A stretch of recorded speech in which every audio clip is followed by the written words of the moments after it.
പക്ഷെ എനിക്ക് ഭയങ്കര റീസെന്റ് ആയിട്ട് അങ്ങനെ അനുഭവം ഉണ്ടായി.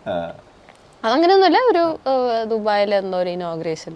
അപ്പോൾ ഇനോഗ്രേഷൻ കഴിഞ്ഞിട്ട് ഇങ്ങനെ ഒരു പാർട്ടി ഉണ്ട്. പാർട്ടി കഴിഞ്ഞിട്ട് അവിടെ തന്നെ നിൽക്കണമെന്നൊക്കെ. ഞാൻ ഇങ്ങനെ ഞാൻ പാർട്ടി കഴിഞ്ഞിട്ട് അവിടെ തന്നെ നിൽക്കുന്നത് ചോദിച്ചു. അപ്പം ഞാൻ എനിക്കത് എന്താണെന്ന് അറിയണം, ഇയാൾ എന്താണ് ഉദ്ദേശിക്കുന്നത് എനിക്ക് അറിയണം എന്നിട്ട് ഞാൻ ചോദിച്ചു.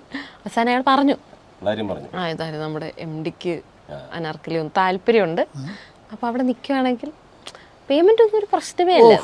അപ്പൊ ഞാൻ അപ്പൊ എനിക്കാണെങ്കിൽ ഭയങ്കര സന്തോഷം കേട്ടോ. സത്യം പറഞ്ഞാൽ ഇങ്ങനെ കാര്യങ്ങൾ കേൾക്കുമ്പോൾ നമ്മൾ ഭയങ്കര ഒഫൻഡഡ് ആയിട്ട് അവരോട് ദേഷ്യപ്പെടുക. എനിക്ക് ഭയങ്കര സന്തോഷം.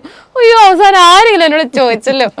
അപ്പൊ ഞാൻ ഈയിടെ എത്ര നാൾ വിചാരിക്കുന്നു അത്ര അട്രാക്റ്റീവ് അല്ലേ, ഇനി അതുകൊണ്ടാണോ ചോദിക്കാത്തത്?